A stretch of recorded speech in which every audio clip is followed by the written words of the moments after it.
What is going on, everybody? Welcome back to Wars in the Stars. I believe it is episode 33. Today, we're going to talk about What If episode 5. We're going to talk about Andrew Garfield in Spider-Man No Way Home and a little video that leaked. We'll talk about that later. Spoilers are involved. We're going to talk about Venom, Let There Be Carnage, being moved up until October 1st. We're going to talk a little bit about Doctor Strange 2. We're also going to talk about some of the Star Wars news revolving around Kenobi and the Book of Boba Fett. If you're joining us right now live, thank you. If you're joining us on replay, thank you as well. So before we get into the actual content, I want to get a couple of my announcements out of the way. First, again, if you didn't see Monday's podcast, Alex is currently taking a break. I don't know when he's going to come back. Again, I wish the best for my guy. I can't wait for him to come back. The show is not the same without him.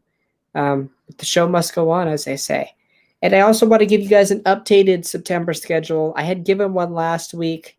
Obviously, Alex had told me last week he wants to take a break, so it was kind of abrupt. So I had to change it up a little bit for at least the month of September.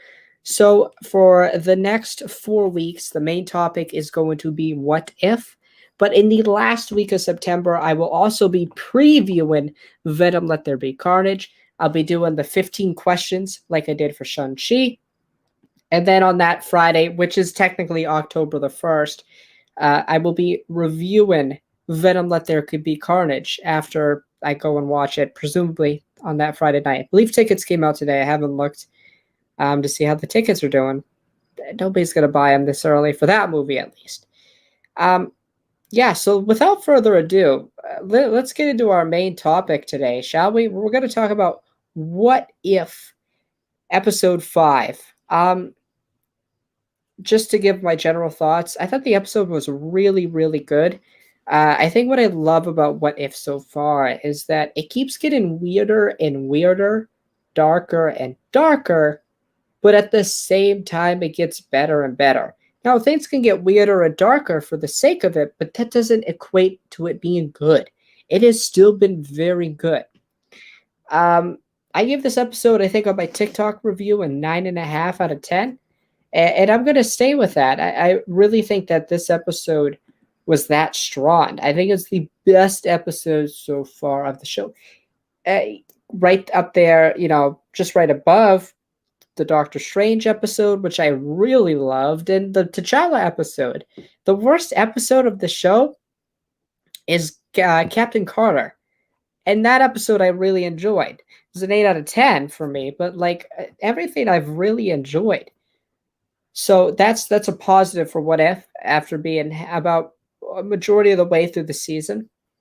Just to get into more of my general thoughts on this episode, the only thing I didn't think was strong was the first 10 minutes or so of this episode. We get introduced to the zombie idea, what happened with the quantum realm, with Janet, how the outbreak started, how the Avengers got the virus. So that that part I didn't like, but everything after the train was emotionally driven. There was some really good humor, I thought. I know I saw somebody, I believe, on TikTok complain that it distracted them. But I like to think about it as it's a cartoon. It's animated. It's supposed to be kiddie. It's supposed to be jokey. So that's how I feel about that. But yeah, before, if you've watched the episode, I hope you've watched the episode.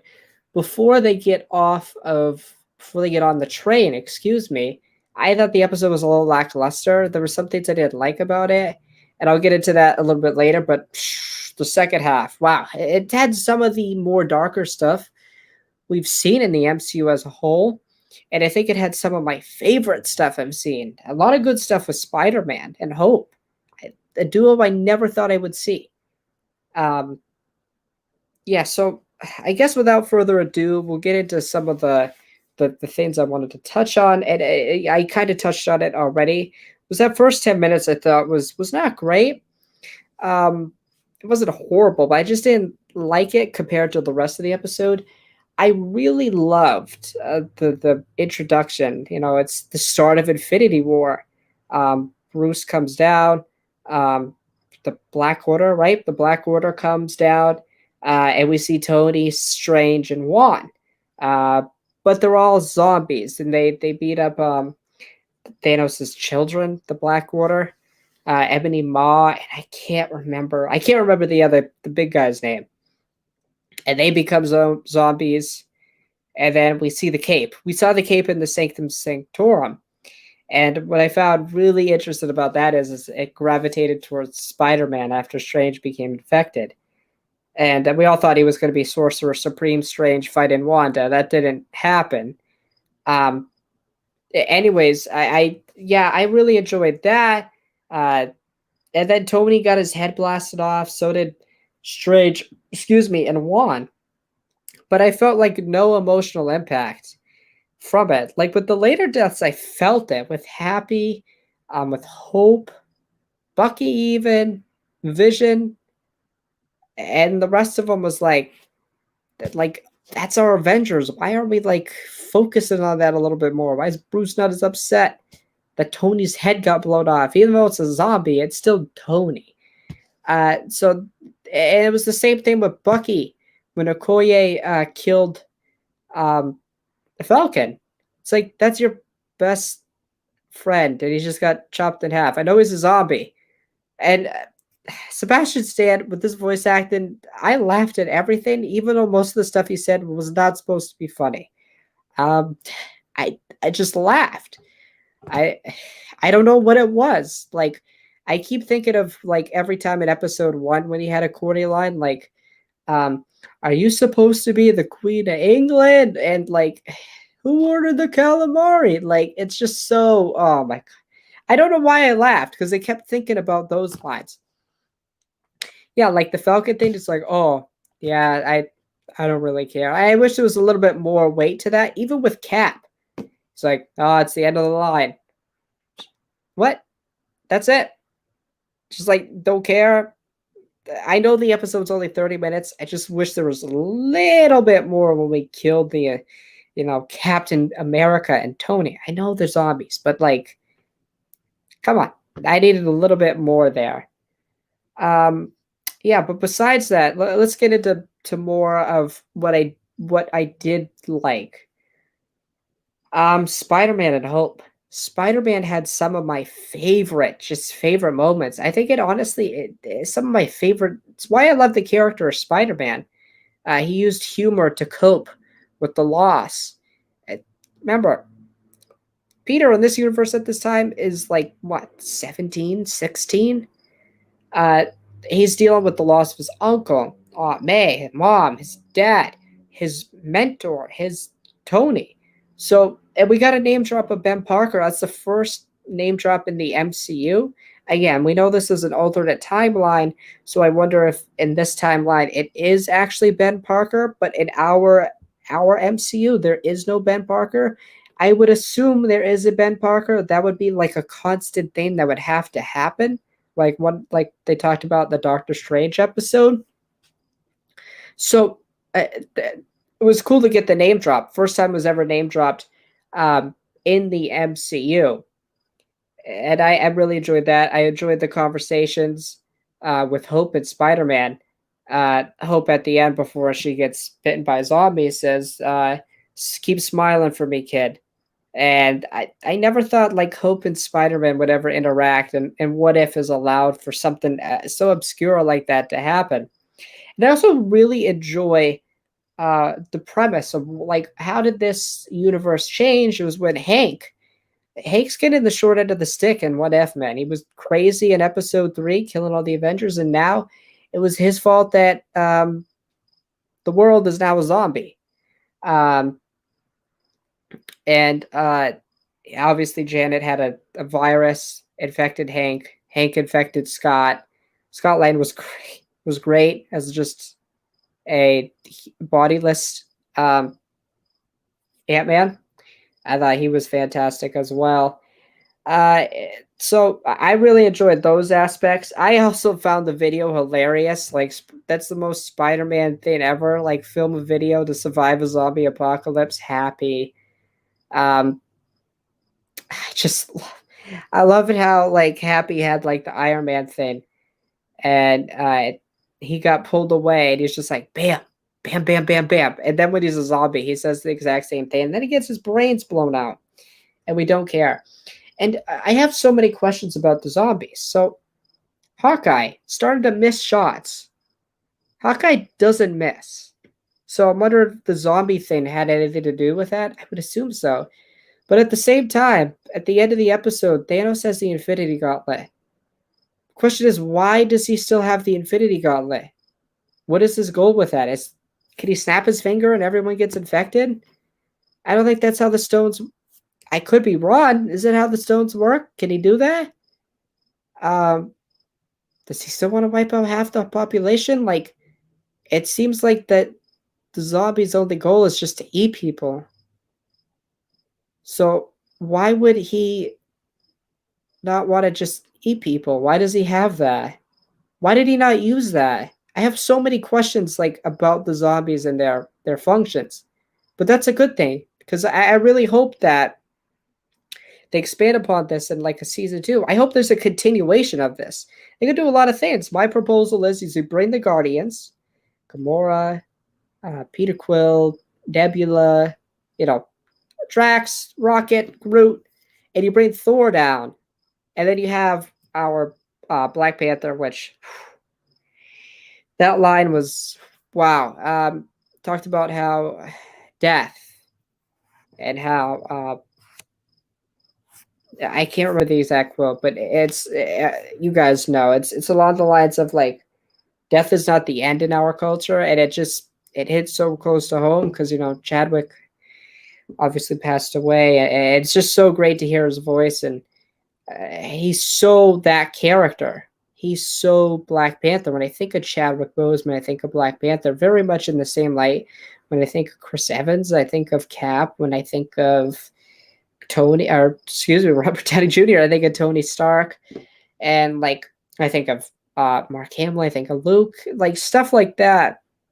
With actors like Scarlett Johansson, I know Black Widow's her most popular role, but I can't say that as much to the same degree. When I think of Brie Larson, I think of Captain Marvel. I think of Daisy Ridley. I think of Rey Skywalker. And again, Scarlett's been in a ton of things, but it's besides the point, anyways. I don't even know where I was going with this. Oh, I was just talking about like T'Challa and how that line was meaningful, very impactful, and like hit right on the nose in a very emotional way. I didn't even think about it. Thought about it after the episode. I'm like, oh yeah. Like, you just take for granted that he did the voice for this. But when you reminisce and take a moment, you're like, this is it. And that's to go, okay, so what's the next thing to go into? The whole Vision thing. I found that very fascinating as well. So Vision's an android, so he can't get infected. But it seems like, I think JStoops on TikTok was making a video on this. I didn't see it, but it seems like in every universe, a constant is that Vision and Wanda are together. Even in zombie form, Vision still loved Wanda and like couldn't like kill her. I mean, he couldn't kill her because she was so powerful, but like at the same time, he couldn't bring himself to do it even if he could because of the love. And again, Vision's very logical.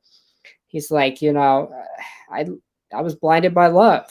I tried to protect people, but he really didn't. He brought T'Challa to Wanda, and I thought those fights were really good. Like, Wanda as a zombie, she went crazy. She was crazy powerful. And very creepy, scary. Kurt, I don't know who the actor's name is. I know he played Polka Dot Man in Suicide Squad. He gets taken away. Yeah, and then Vision dies, and that was another sad thing. Like, Vision took the Mind Stone out to sacrifice himself for the sake of the world, because he was able to, find the cure for at least Scott's head. And again, I don't know if that was Paul Rudd who did the voice, but he was funny, hilarious. And then I love Okoye's lines like, "Don't cry, don't fog up the helmet. So good. This episode had the best humor of What If so far, even in a dark episode. I also want to touch on Bucky. Dude, Bucky could absolutely be Captain America. The way he holds that shield with the Winter Soldier arm, that is badass. I would really love if I hope What If can keep going on because he could do so many things. What if Bucky became Captain America and instead of having that Winter Soldier arm, it's like a red, white, and blue arm? That would be really cool. I'd love to see that. Um, I just loved how he used the shield and all of that.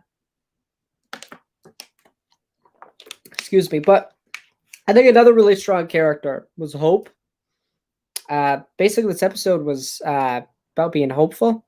No pun intended, but like I really enjoyed that aspect of the episode, Hope and Spider-Man's relationship, talking about what keeps them going.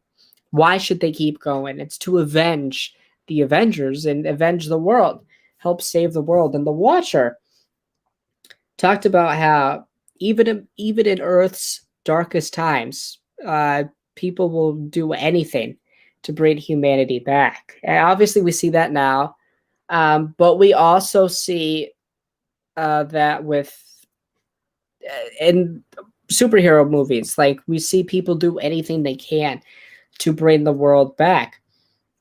I thought those were fascinating conversations. Hope, obviously, ginormous Hope, helps to get the team across. And I also, excuse me, I know I'm going all over the place here, but Bruce, Hulk doesn't come out until the end. Hulk actually comes out in like the Infinity War timeline because this takes place where Infinity War should. Hulk never comes out in Infinity War, and he does in this timeline because it was a different circumstance. It was a zombie. Hulk was fearful of Thanos. He didn't want to come out, but he could come out for zombies.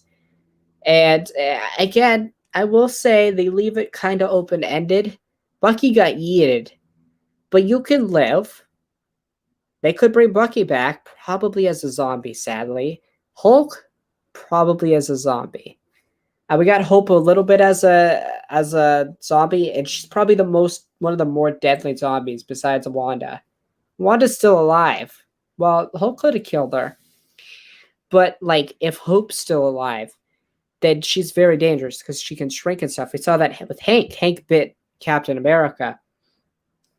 And I wonder what happened with Tony. Like, how did Tony get exposed? Like, did they rip the suit of armor off? Like, how did he get exposed? But anyways, yeah, again, I really enjoyed the heartfelt conversations, and it was awful seeing the main heroes die again. I know it's not official canon, but it like sucks. So you see Captain America and Tony Stark as like a zombie, and you're like, what? That's horrible. And then you see their heads blown off, and it's like, yeah, I'm not really down with this. But overall, I really enjoyed the episode. My favorite one. It's very emotional. I was on the edge of my seat the whole time.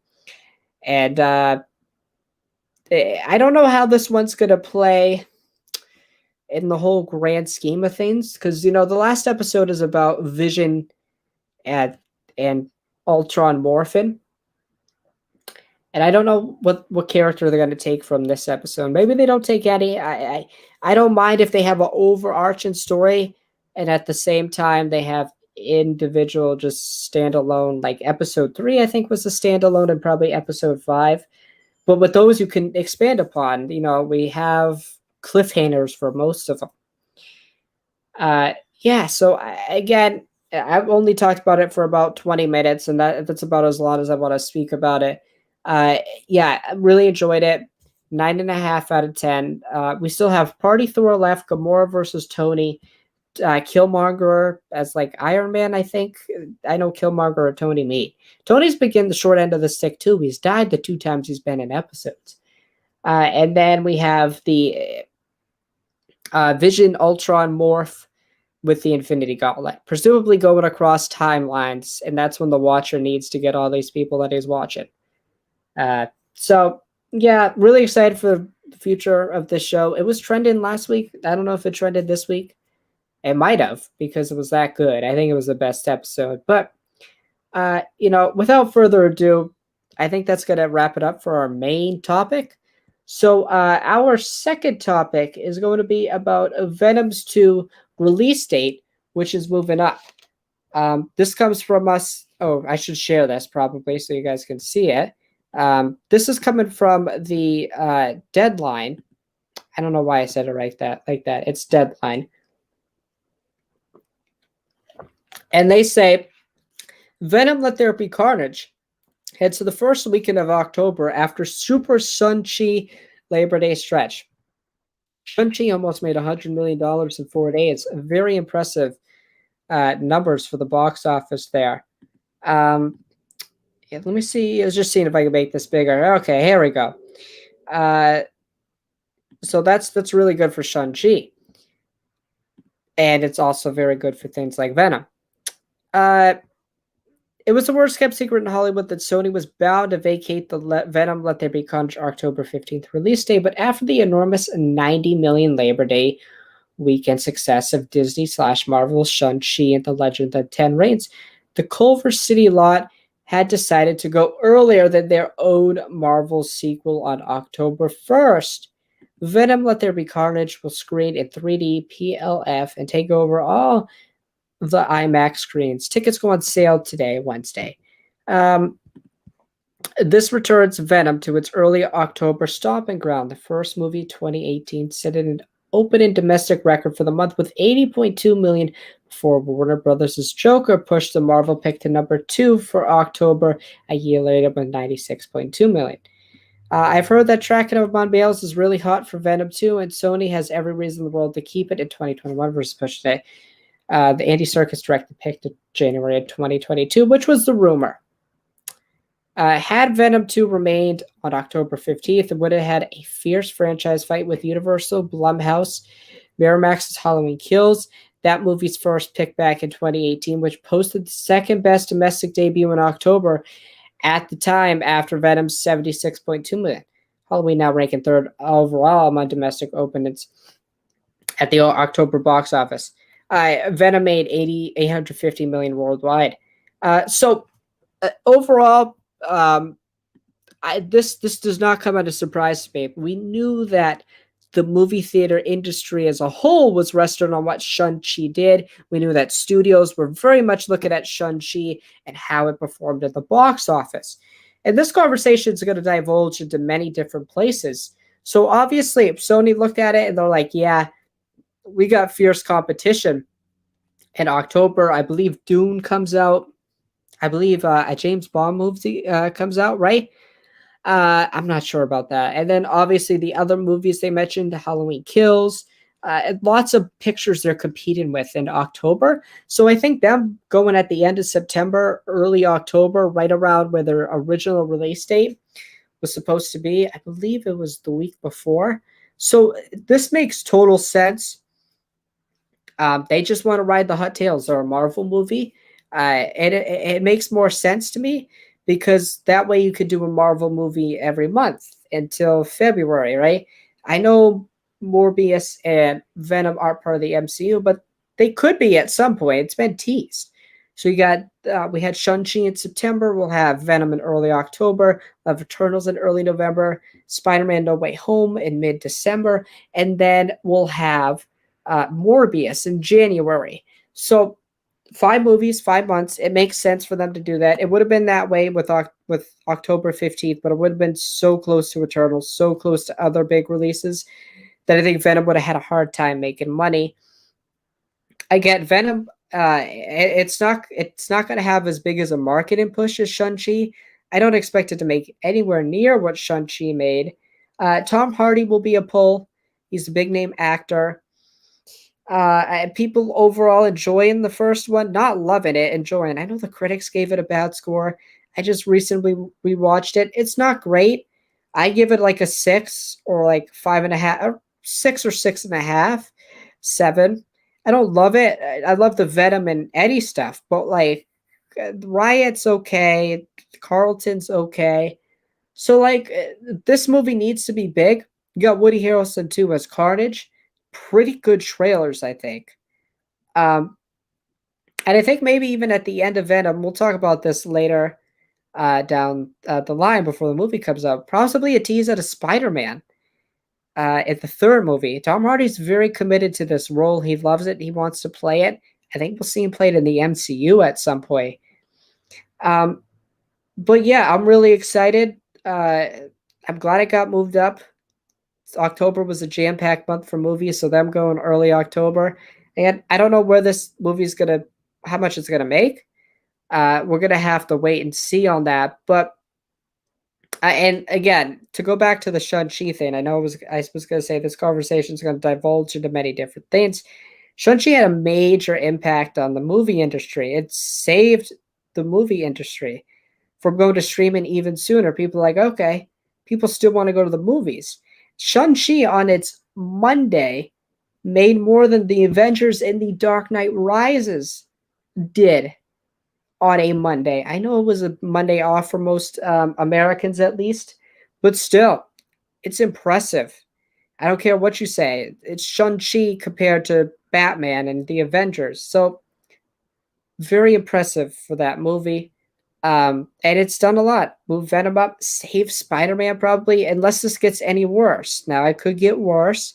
Venom could flop and we could change, but a lot depended on this movie, and this movie over succeeded. I know I said it would make 50 million. I said it would make less than the Incredible Hulk. I wasn't hating on it too much. I was very hopeful it would make this much, and it did. You know, I went start opening Friday. I did my part. I contributed. And I'm happy everyone contributed so we could get movies like Venom earlier, get Spider-Man on time, get Eternals on time. It also gives Scarlett Johansson a better legal argument, especially if Shang-Chi, the way it's tracking, if it has less than a 50% drop on second weekend, it's going to make more than Black Widow, I think. And she'll have an argument that streaming services screwed up the revenue she could have made.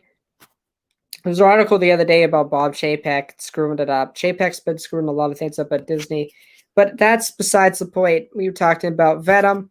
Shang-Chi had a major impact on the movie industry as a whole, and Shang-Chi was monumental. It won't be talked about 5 or 6 years down the line, but for the next year or so, it's pretty monumental to how movies, at least to the end of the year, will go. So, with that being said, we're going to move on to a leak that came out last by One Take News. This was a rumor that Doctor Strange Supreme from What If will make an appearance in Doctor Strange in the Multiverse of Madness, an alter version of the Sanctum Sanctorum for the evil variant of Strange was rumored to be built on set. Scooper Daniel RPK also revealed that Doctor Strange Supreme will make an appearance in this movie. Okay, so, pretty reliable guys here. One Take News had some pictures from the Hawkeye set. I know that's not relevant. And Daniel RPK is the best. All right, so let's speculate a little bit on this and what it could mean. So I think it's going to be a minor role for Evil Strange.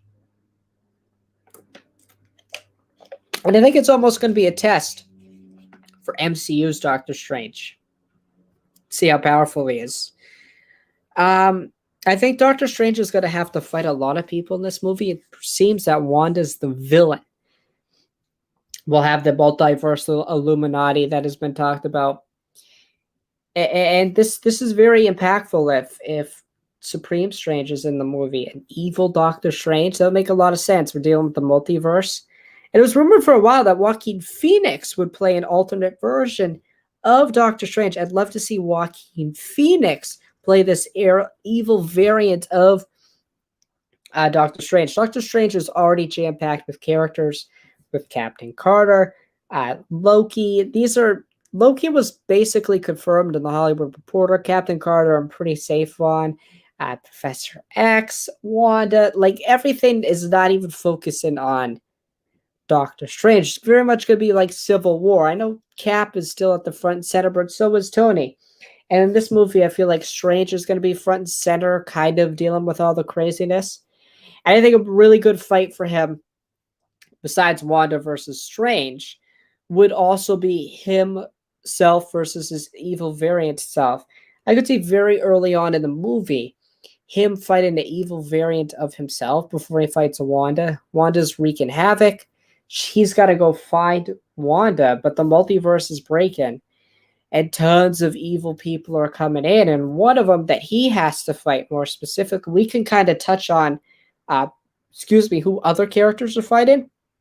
Because I very much see Spider-Man No Way Home as like Infinity War, setting us up for the craziness of what the end game is, which is Doctor Strange Multiverse of Madness.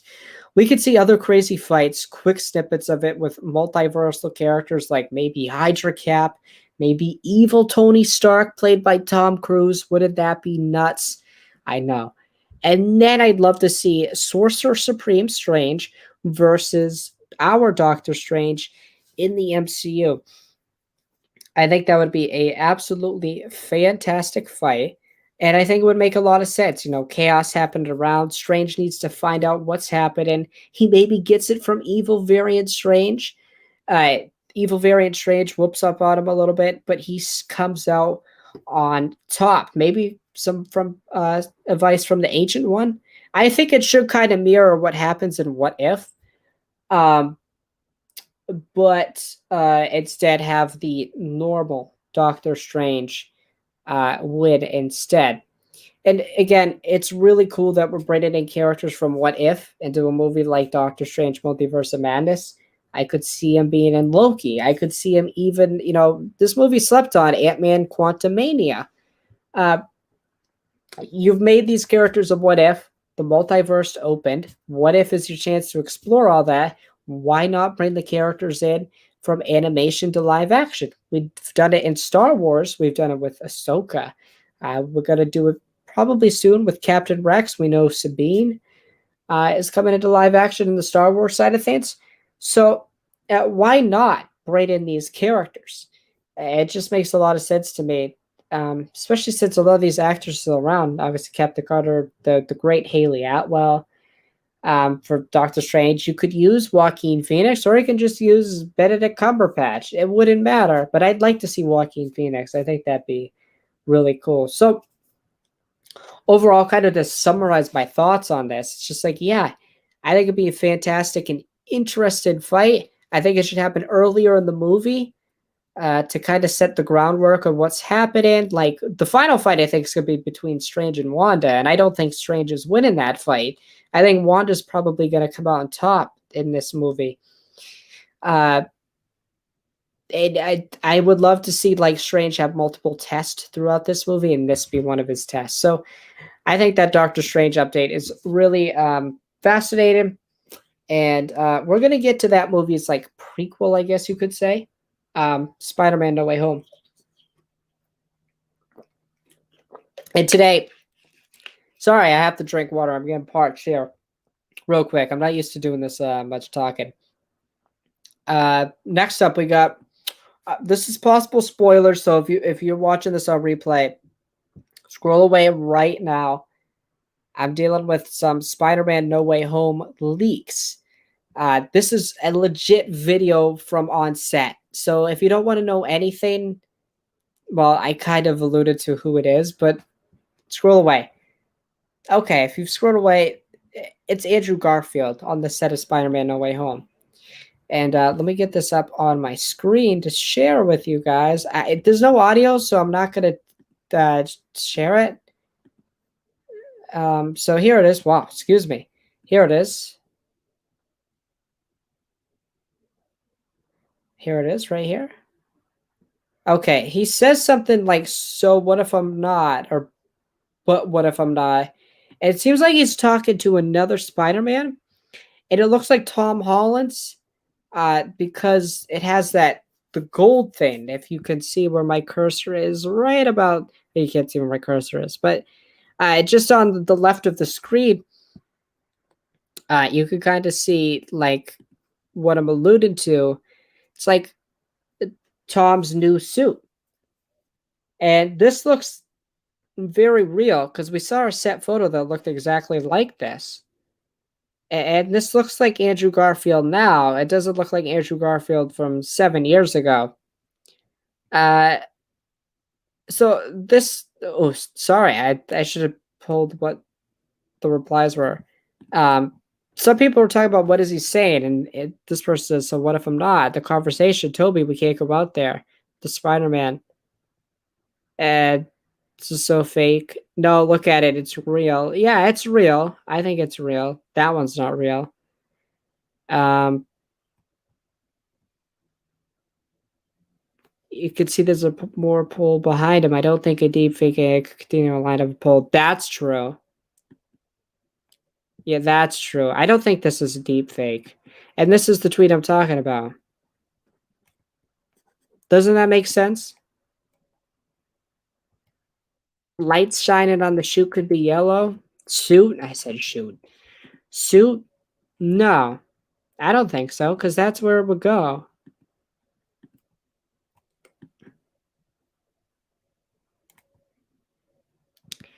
Maybe. Let me look at this again. Let's watch this video again, because now I'm curious. I don't think that's Toby.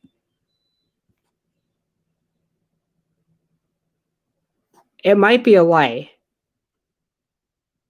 Yeah, I think it's a light. Because it uh, I'm not sure. Wow, that's tough. That's tough. Wow, I'm not sure. I'm not sure which Spider-Man that is. But anyways, to get back into what I was thinking about this, and I think it could mean it means Andrew was definitely in this movie. Why wouldn't Andrew be in this movie if we get an Electro, Lizard, Rhino, everyone, Sandman, Green Goblin, Doc Ock? I'm obviously more interested in Toby, but like Andrew's really cool himself. I think his movies are a little underwhelming. Um, but there's a lot of potential, and I hope we got to get an Amazing Spider-Man 3. And I hope they actually chill in the MCU. Like I hope after this they're in Doctor Strange too, and maybe yeah, just chill there for a little bit. So this is a massive leak, obviously, that it has a scene with the Spider-Man. And it was rumored from I think it was One Take News, who we talked about earlier, had the Doctor Strange thing. Um, he was talking about how the money shot of the second trailer, as of right now, this is in planning stages. We don't have a date for the second trailer. If I had to put a date on it, I would have said Venom 2 if it was in October, on October 15th. Now I think it's more likely Eternals, probably a month and a half before the film. For the official trailer, we only had a teaser that was 3 minutes long. I think the money shot, the end shot, be Andrew, Toby, Tom, all faced all around in a circle. I would love it if it was the meme where the Spider-Mans point at each other. It probably won't be. That would be really funny and a good way to end the trailer. But yeah, and Sony was deleting pictures that people had of that. There was pictures of the two Spider-Man on set together, and they've been doing reshoots for like a month or so ago. And they're doing a lot of reshoots for Doctor Strange, probably hiding some things, doing the crazier stuff in reshoots.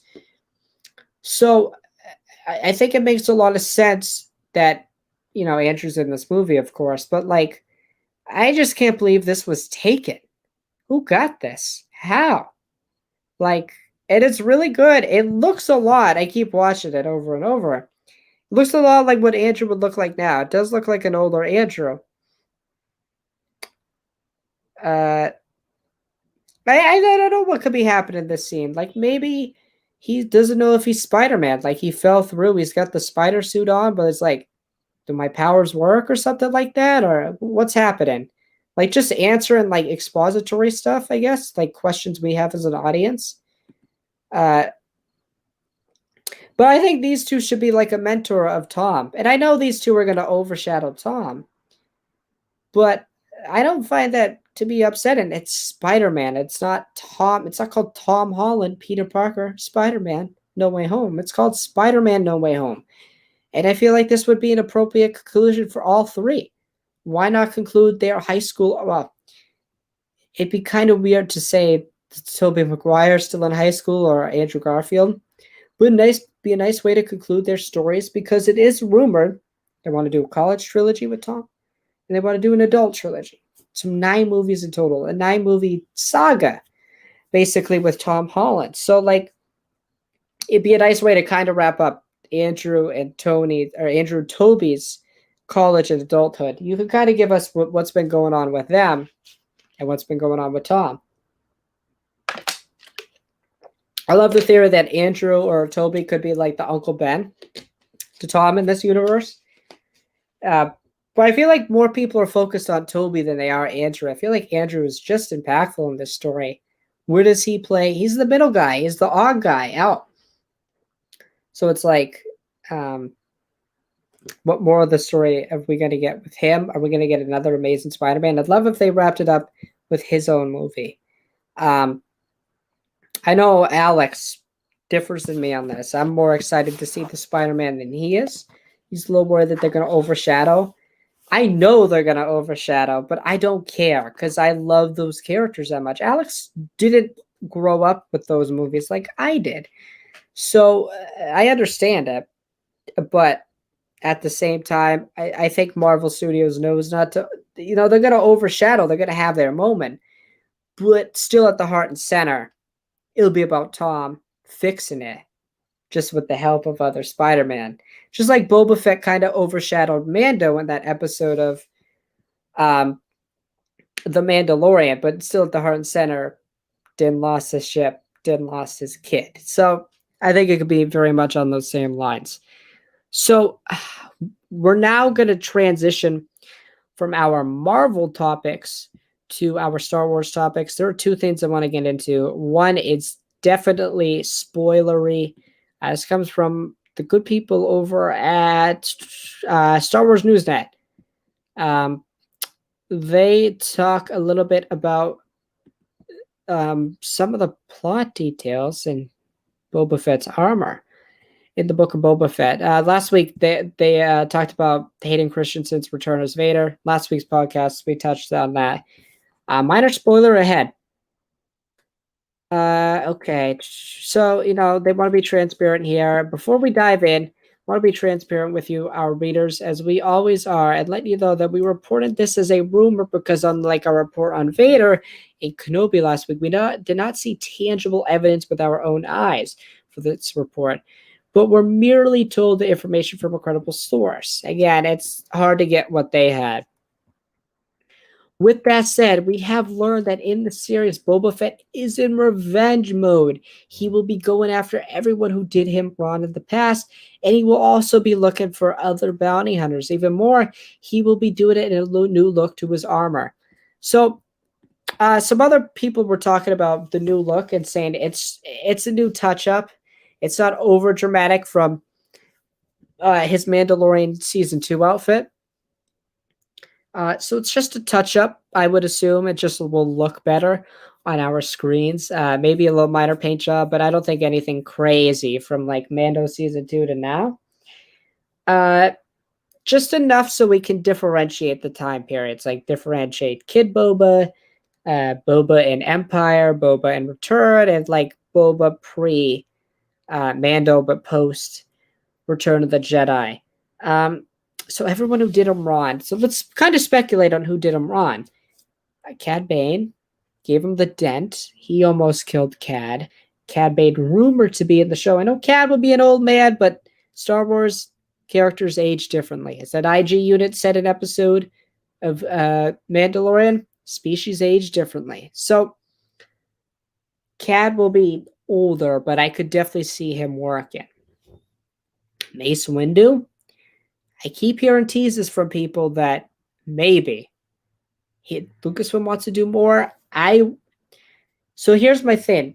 Like with Vader, we'll just use Vader as an example. I don't want him to fight Obi-Wan, but I will literally cry if I see Hayden as Vader fighting Obi-Wan.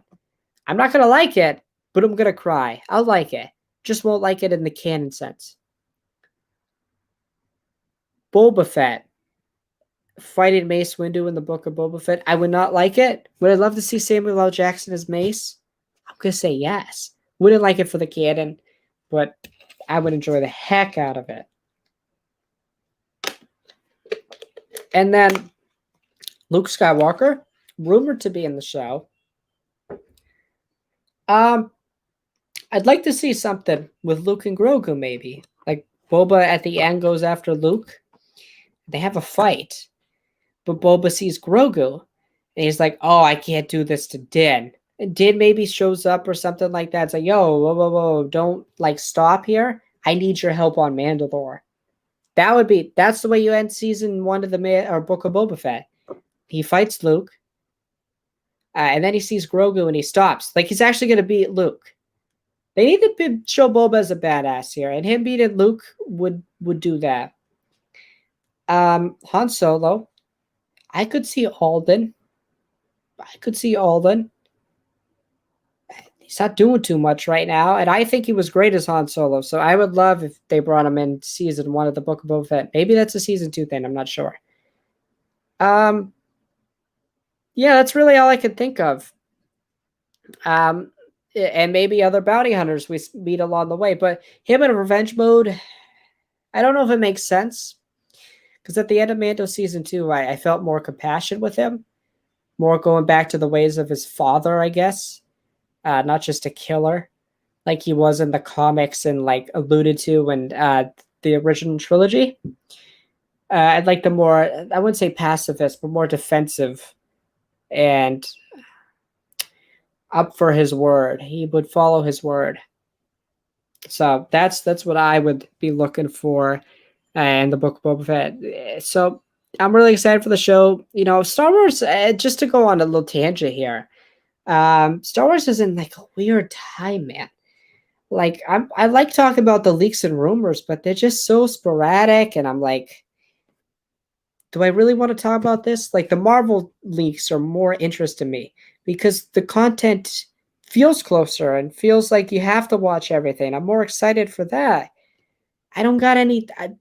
I know Visions comes out in 2 weeks, but I don't want. I don't like saying this. I'll talk about it, but I'm not gonna watch all the Visions. I'm just not. I'm not excited for it, and I'm sad that I'm not excited for it. I see everybody else super excited for it, and I'm not. I'm gonna watch it. I think the trailer looked cool, but it's something that's not gravitating towards me, and that's okay. If for example, Boba Fett doesn't gravitate towards you, that's fine. Don't be ashamed. But yeah, it just happens. So now into our final Star Wars topic. We got some info from, I think it's Bespin Bulletin. Yeah, Bespin Bulletin. This is also kind of spoilery. So if you don't want to see these, scroll, but you see it now. Obi-Wan Kenobi series film scenes at a college swimming pool, plus details on a Darth Vader scene. So let's read this article. Okay, almost 2 weeks ago, I was informed by trusted sources that Kenobi will be filming some important scenes at East Los Angeles College swimming pool last week. Some trusted friends of mine ventured to the location last week on various occasions and confirmed that what my sources had told me, and even sent images to confirm the production was in fact there. And as you can see from the image below, JT stands for Joshua Tree, the production name of Kenobi, just like Andor was Pilgrim and the Mandalorian is Huckleberry. That's funny.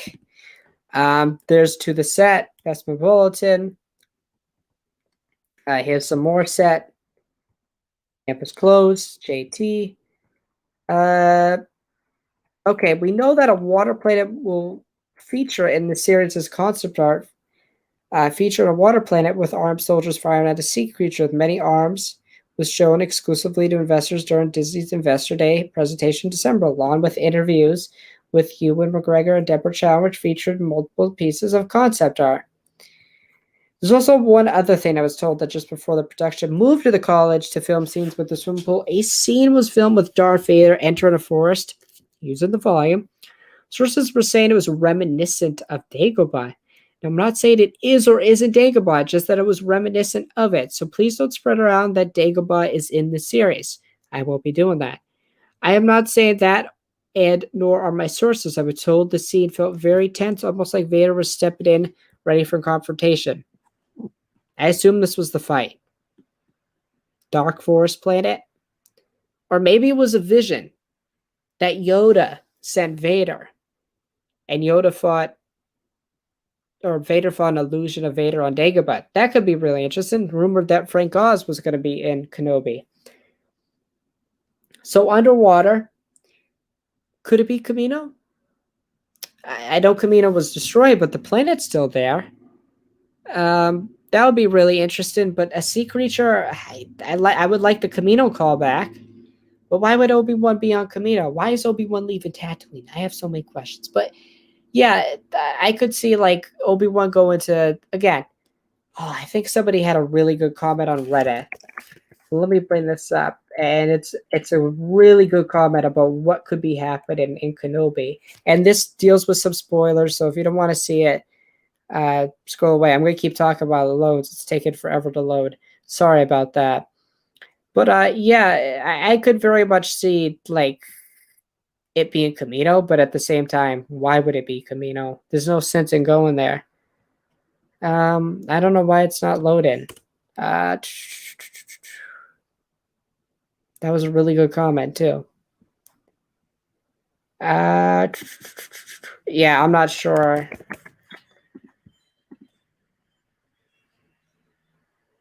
Yeah, but anyways, I'm spending too much time looking at it. Yeah, this was really cool. Vader in a dark forest. Either A, it's fighting Obi-Wan, or B, I think it is Dagobah, but it's a vision sent by Yoda to Vader.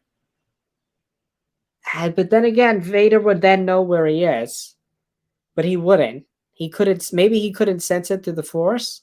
I'm not sure, but I think something with Yoda and Anakin and Yoda and Vader would be really interesting. I think it's more likely that he was probably ready to find and fight Obi-Wan and thinks that he killed him. I think that would be really interesting. So that's all I got for news, guys. We went for about 53 minutes today. We talked about episode 5 of What If. We talked about Venom getting moved up, how Shang-Chi affected theatrical releases, affected the ScarJo lawsuit. We also talked about Supreme Strange and Spider-Man, Doctor Strange 2. We also talked about, what else we talked about? Spider-Man No Way Home leaks. Excuse me, Andrew Garfield video. Unable to reach our servers. Sorry, guys, I couldn't get in. That was for the Darth Vader thing. But anyways, Andrew Garfield video leak from the set of Spider-Man No Way Home from the reshoots, I believe. And on the Star Wars side of things, we talked about Boba Fett in revenge mode. And we also touched on Darth Vader scenes in Kenobi from Bespin Bulletin. And that Kenobi filmed in a swimming pool, presumably for some of the water scenes that we were seeing. So, guys, that is going to wrap it up for the podcast today. I want to thank you guys for watching. If you're watching this on replay, I appreciate it. If you want to see some smaller segment videos, I will have them up tomorrow. I'll probably have a Star Wars one up. It'll probably have all the Marvel news. The What If thing, it's the first 20 minutes. You can watch it. So, guys, I want to thank you for watching. I'll be back next Wednesday, and may the Force be with you as always.